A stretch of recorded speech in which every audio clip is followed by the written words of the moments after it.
One Piece Volume 1 is what we will be reading today. Yeah.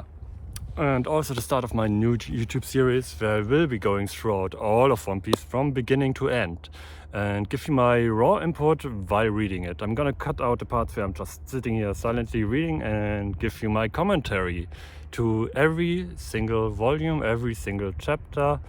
I'm gonna title it on YouTube set up by volumes, but it's not gonna be one volume per video, but rather cut up wherever I feel like cutting it off, and then we have volume 1, part 1, 2, 3, whatever. And yeah, this is what I'm gonna be doing here outside in the nature, because that's really what One Piece is all about, having an epic adventure, not just sitting out in your home, but going out in the world, seeing the world. And yeah, I think like reading out here is kind of a vibe, and I dig it. Yeah, so I actually already did this like a week ago, and one more thing to mention is I'm gonna be reading it in German, because that's my mother tongue. And for another reason, I have like every volume up until volume 25 also in English, but I can't with the English translation, not necessarily the translation that it's bad or anything, but just Zoro's name. Like, why did they name Zoro Solo in the English version? I have to read it on the page and it's just aggravating me. The German has a similar problem.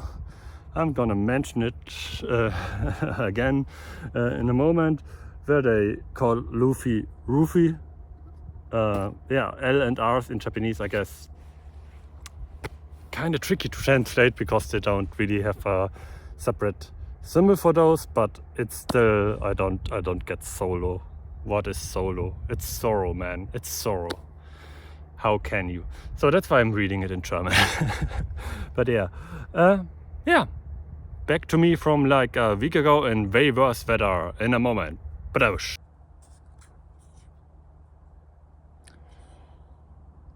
And already on page 3, I'm after Roger's execution. I come to the realization the German version has the same problem as the English version. It's not as bad as Solo, I would say, but instead of calling Luffy Luffy, they call him Ruffy. So L and R swapped once more, and they stick from the beginning to the end with it, even though it's wrong. Like, why do they do this? I will live with it, but yeah. And yeah, relating back to the current chapter of the manga, where Shanks is very prevalent and the timeline of Shanks is very prevalent. Also already on the third page here we have like information that Shanks' ship has been anchored here at Fusha Village for over a year already. So he's been here for quite a while. It's a big part of Shanks' timeline. I'm gonna get into more. Maybe I'll drop a spoiler warning if I talk about recent chapters, but yeah.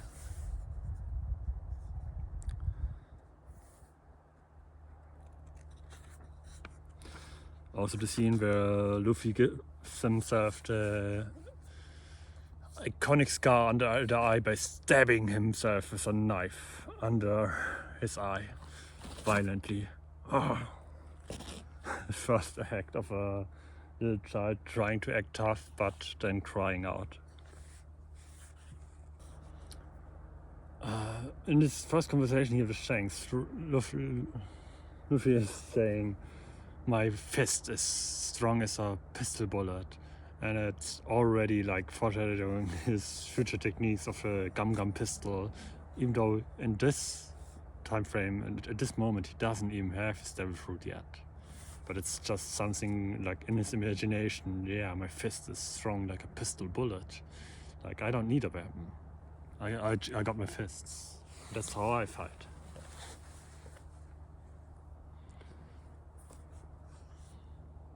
The adventure begins.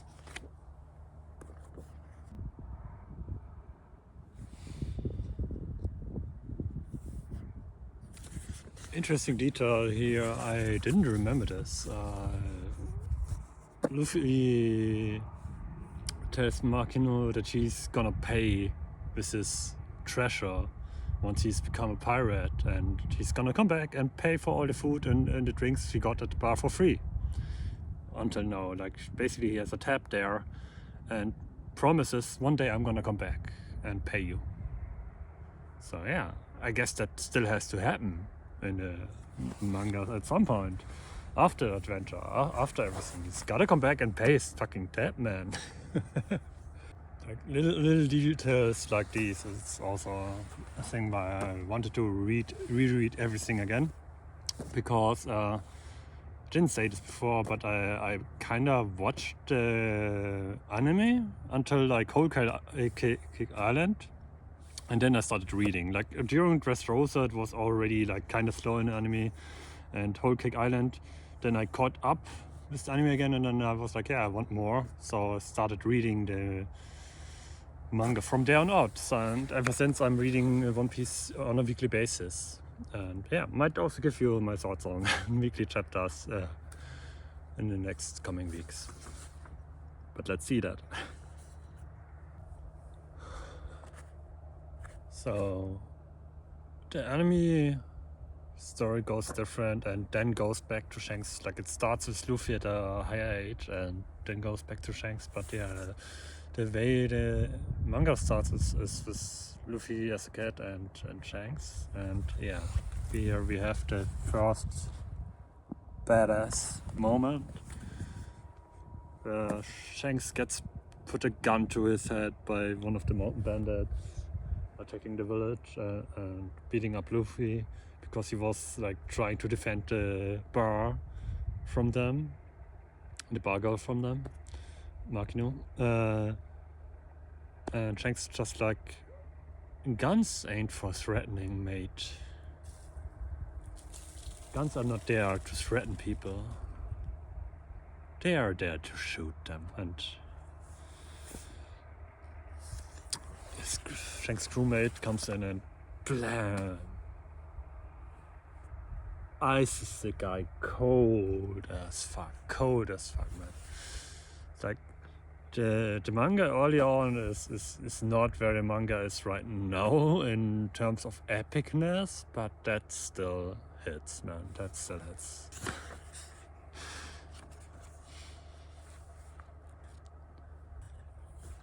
Shanks is going absolutely haywire,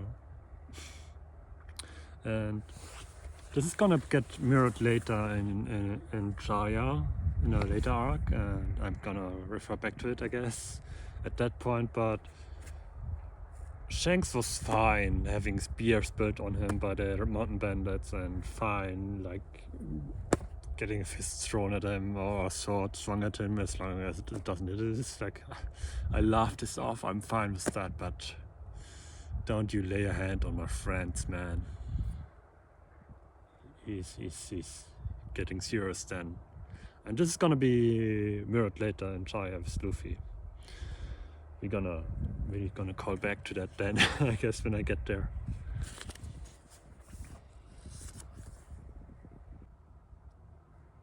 Holy shit, Ben Batman just puts out his cigarette in the eye of a bandit. Instead of hitting him with his gun, he's just holding his gun to the side like this. It's like, yeah, and just put out the cigarette in the bandit's eye, man. Like, it's not as grand as the manga in the current era, even though like certain parts like Shanks and Backman might actually be on a certain level of the current manga already in this Black Flash. They are already hella fucking strong at this rate, at this moment. But the manga didn't show it as much. But still, they have aura. They have aura. What can I say? So Ben Beckman alone like laid out all the mountain bandits flat on the ground. Only the boss, I think in English was Higama. Was it Higama? In German they call him Grizzly. But yeah, Only the Mountain Bandit boss is left, and she's now gonna get away with Luffy, as we know.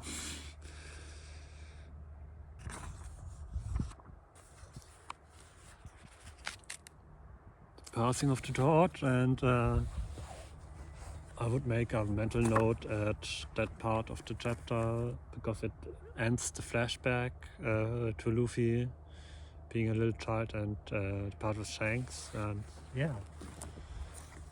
So Shanks saves Luffy from the Mountain Bandit and the Lord of the Coast, and gets his arm bitten off, and then stares at the Lord of the Coast intently and just tells him to fuck off, to bugger off. And often this is seen as like the first showing of Haki in the manga.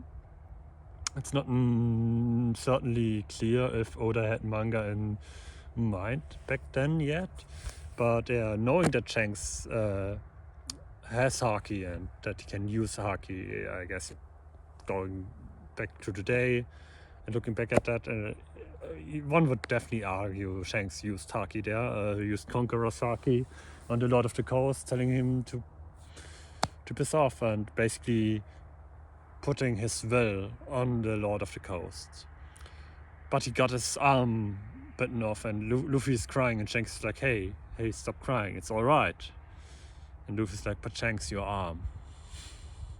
It's like he's not crying because he's hurt or he's hurting, but because Shanks lost his arm. And now, spoiler alert, I guess, for current manga chapters, but we know Shanks was in the had Emu South Seal on the mark, the tattoo on that exact arm that was bitten off by the Lord of the Coast. So is that coincidence? Like, did he actually lose the arm? Like, did he actually accidentally lose the arm to the Lord of the Coast, just being so focused on saving Luffy, being like, I gotta save Luffy, and did not really paying attention? I doubt it, because Shanks has Haki again, Conqueror's Haki and Future Sight Haki as well. Did he have it back then? We don't know, but one could assume so, because he was already strong. So yeah, he was part of the Gods Knights, and he had the Abyss Seal, the Abyss Mark, the contract on his arm. And one might assume he lost the arm on purpose, like to basically get rid of the contract on his body. Maybe to like not have the connection to Emu anymore, so Emu doesn't have power over him anymore, or knows where he is and what he's doing. Can he track him with that tattoo? We don't know. It's not known to this day still.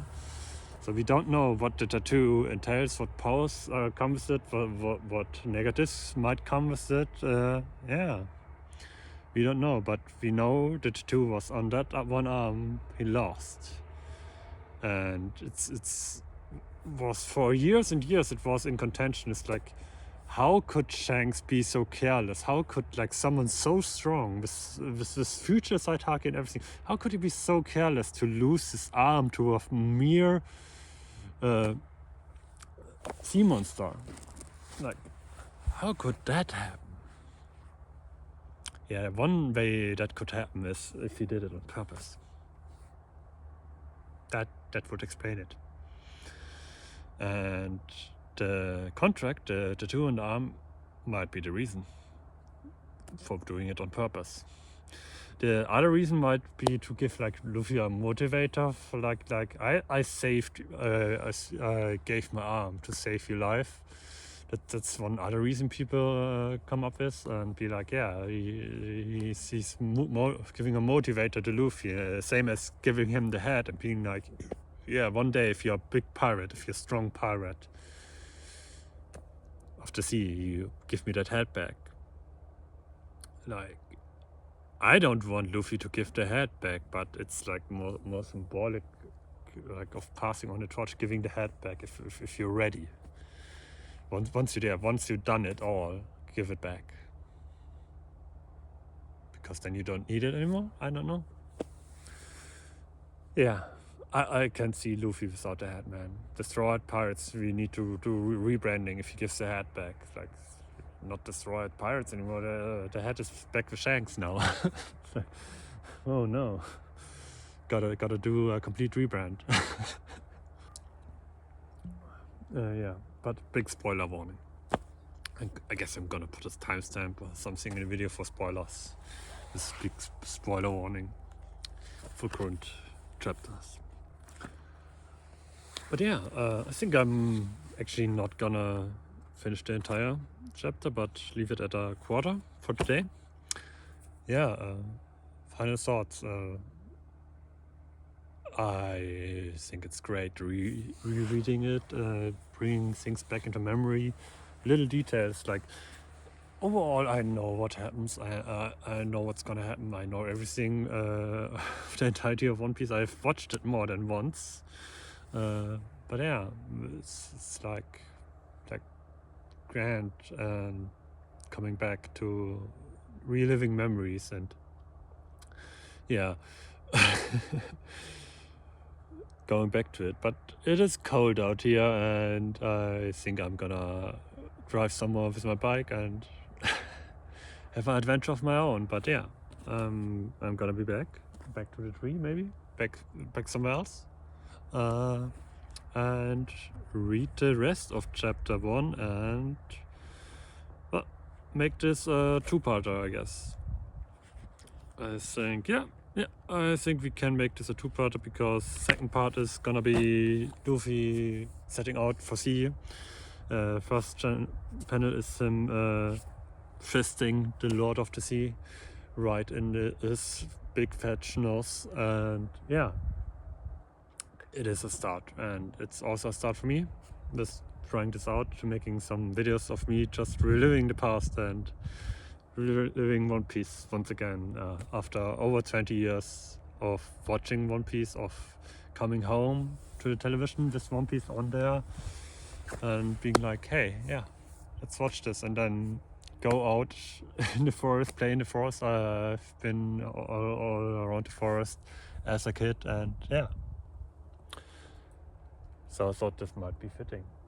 Because this was me then going out after watching One Piece and having my own adventure and living my own adventure, playing in the forest with friends and with swords, being the guy that like, oh my god, Zoro is so cool, he's a dude with 3 swords, man. As a kid, that was great, and as an adult, it's still great, and yeah, I don't think One Piece has an age limit, to be honest, especially with later chapters and current chapters with heavier topics and heavier themes in them. I think Oda is very aware of that, of his audience being like aging up and maturing and growing up with them, but also at the same time keeping it for all other age groups as well. So like, yeah. And he's older. He's a father. He became a father after starting One Piece, had his own kids, had a wife. Like at the start of One Piece, he didn't have all these things. His life changed, and I think it reflects in One Piece as well. And yeah, I'm gonna go do that. We're gonna read all volumes of it. So maybe next video I can get done a little bit more than today. But yeah. Like I said, it's getting cold here, man. My ass is freezing on this tree stump. But yeah, have a good one. It's foggy out. It is really foggy out, man. Gotta get back to my bike. Bye bye.